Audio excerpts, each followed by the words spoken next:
माणसाला प्रत्येक गोष्टीचा अनुभव घेतला पाहिजे. बरोबर आहे, बरोबर आहे. अति चार नको.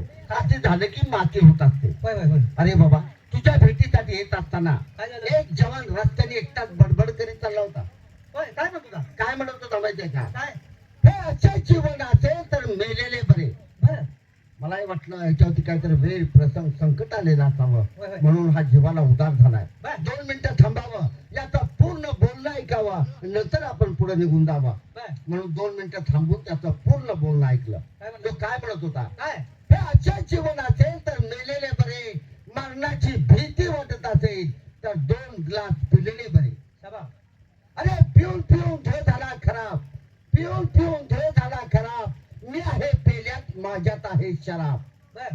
अत्तर गुलालाने ताटी माझी सजवावी, बर. अत्तर गुलालाने ताटी माझी सजवावी.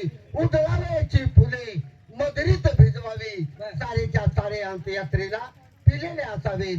चौघे खांदेकरी मात्र तुझीत नसावेत, तुझीत नसावेत, तुझीत नसावेत. बर, हे काय भानगड आहे? मला सांग, हा. चौघे खांदेकरी जर सुधीत नसतील तर याची प्रेत यात्रा स्मशानापर्यंत व्यवस्थित जाईल का रे?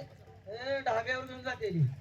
धाब्यावरती घेऊन जाणार, हा. कुठतर दारूच्या अड्ड्यावरती प्रथम थांबणार, होय. 90 मारणार आणि तिथून लेझिम खेळत स्मशानापर्यंत जाणार. म्हणजे दारुड्याचा असा प्रकार आहे. मग मला सांग, आपल्या गावातील तरुण वर्ग जर असा वाम मार्गाला लागला तर आपल्या गावाचं भवितव्य काय रे? नाही नाही, आपलं गाव निर्व्यसनी झालं पाहिजे. म्हणजे उभी बाटली आडवी झाली पाहिजे.